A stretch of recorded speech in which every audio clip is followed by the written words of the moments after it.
It's time for the Cooper Group's road trip to the town of Western. We stop in to visit our friends at Cooper Kia in Camden. Lee hooks us up with a new 2008 Ford Focus.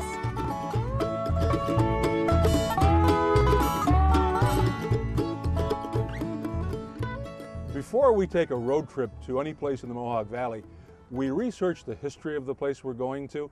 Today we're going to the town of Western, and so we came here to the Rome Historical Society that has all sorts of things about the town of Western and everything in the area of Rome. Make it a point yourself to come here sometime to this historical society. They have over 100,000 items and artifacts, and they're constantly changing the displays and whatever from month to month. It is unbelievable, well worth your time. The museum is open Tuesday through Friday at 10 o'clock, and they invite you to come here, as their slogan says, to Rome through our past. I can't say no. Today we ran into the Wednesday Morning Club, one of the most respected organizations in Rome. It's been around since 1892. It was started and continues as a study club. Now, if you would like to study more about Rome, you can come here to the Rome Historical Society, and one of the nicest parts about it, aside from the fantastic displays, is the fact that it's free. Before we head north of Rome to Western, we traveled down Floyd Ave to Griffiths Park and the Oneida Financial Center. As you would expect, there are business people working, but they're enjoying their work over food and fresh coffee at the brand new second location of Espresso's. The one on James Street downtown opened in May of '05, so we're going into our third year here now. And I always wanted to be in this coffee house business. I like to bake. I thought, okay, I can bake some little things every day, and I could try to bring like a gourmet espresso house to Rome, and that's what I did. It's been so successful downtown, and people really love it, so I thought, well, okay, now how about another one? But it's not always so easy, you know, but it's been really great, and you know, I guess it's just that entrepreneur spirit in you to want to expand, you know. They're like, well, you should open another one, and when are you going to franchise? And so here we are. We've got two now. As you know, the Griffiths used to be an Air Force base, and of course over the years they've turned it into a business park. I think there's almost 6,000 people that work up here. Oneida Savings Bank decided to move to Rome and build this building, and they always had in mind to have a cafe here. So I heard about that they were looking for a cafe, and you know, over the time they built it, I got to know Doug Bartell from Oneida Savings, and you know, we just worked out a deal, and here I am. It's a lot of hard work though, but once you're in business for yourself, you see that, you know, you can, it's all about what you want to do with it. You know, you can put as much in it or as little as you want. So if it works, it's because you made it work, really. I mean, I think, so it's all about how much hard work you want to do. So it's, you know, it's addictive, 14 hours a day. It's addictive. Come down here any day this week to Espresso's and indulge yourself in anything from this pastry case. If you do, you will then be treated to a handcrafted cup of coffee. It was late one night. Before we head on our way, Richard decides to get a trim. No problem. Right next door in the same building is Sal's Barbershop with good old-fashioned barbershop service.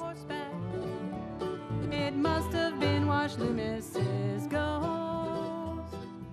Just about 10 minutes north of Rome, traveling along Delta Lake, is the village of Westernville. The settlement of the town of Western began in 1789 by Asa Beckwith and his 4 sons. Henry Wager soon followed, and they became the earliest settlers in the country north of Fort Stanwix. The abundant water from the Mohawk River and the fertile soil resulted in the development of farms, sawmills, factories, and schools. Today, you can see the community's pride in their history by the preservation of their historic buildings, including the Westernville Presbyterian Church on Main Street. The church was built in 1818 and has been continuously in operation since then. When you come here this morning, arrive a little bit before 10:45 to enjoy the stained glass windows, because they are over 100 years old, but they have a certain abstract quality to them, and the color of all of them is just unbelievable. We invite you to join us today. We'll be spending time remembering how God has provided in the history of our congregation.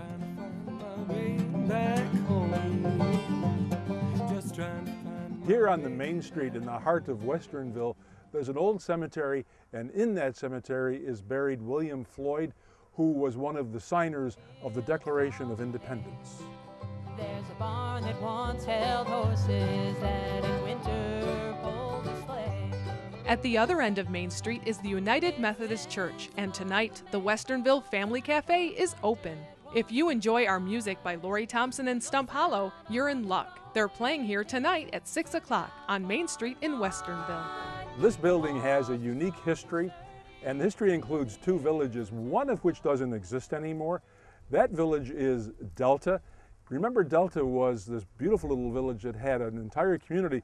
Well, before it was flooded, the hotel there, it was called the Empire Hotel, was dismantled piece by piece. And it was brought here to Westernville, where it was reconstructed, and it now serves as the town hall.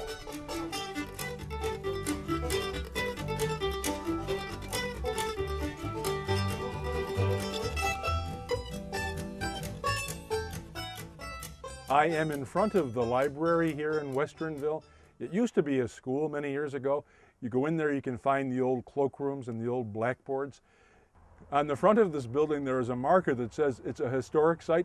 It also says 1941. So since that's the year that I was born, does that make me a historical figure? Oh, if that old house could talk. Stories. Across the street from the library is the William Lloyd Memorial Garden, and behind the garden is the home where General Lloyd lived. We're coming back here in a couple of weeks because the current owner, Dr. Marriott, has very kindly invited us to come back to town and to view the inside of the house.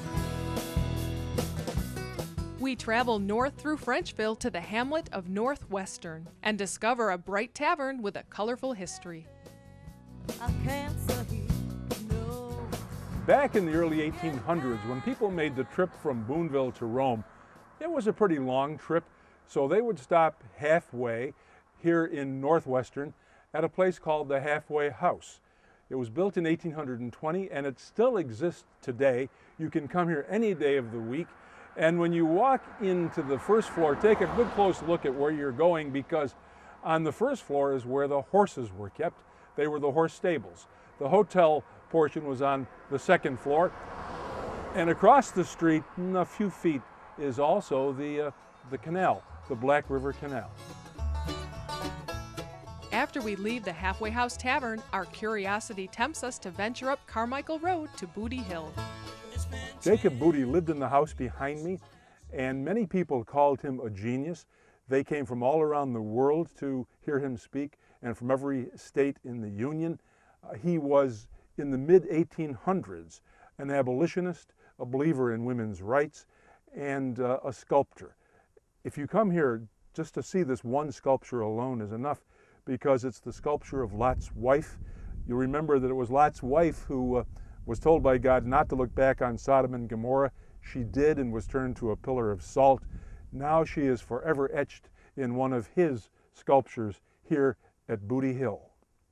The caretaker here now is Bob Smith, and if you call ahead, he will give you a tour of the land around here.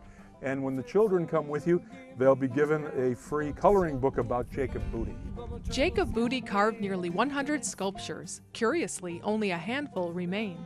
People visit Booty Hill to learn more about Jacob Booty, but they also come to visit the somewhat eccentric Robert Smith, who tends to his expansive gardens and property and his extensive collection of tractors. You can plant these 7,000 plants on the lawns, of 500 hanging baskets on the lawn, 500 of them green ales flower pouches, and it's these tractors. Everybody wants to see these tractors. Older people want to touch them. Just touch them. That's why the roadways are for older people, or actually anybody, so they can drive through the displays. That was in an era when you had to invent everything you wanted. And one of the loggers was killing his horses, getting logs out over the mountains. Went to Lombards, who were massive inventors. Your car brakes, everything, washing machines, all Lombards. And of course, you've heard of the Lombard chainsaw. He goes to Lombard and asks, can they build a machine that'll go over the mountain? He designs this 20-ton machine on a railroad engine. Takes a dog treadmill, and instead of powering the dog treadmill from the outside, he put the power inside and built the what we call the lag bred track, which now everybody refers to as the Caterpillar track. If you want to visit Booty Hill, you can call Bob at 827-4283. Be forewarned, it's a rustic location on an unpaved road and a little mysterious.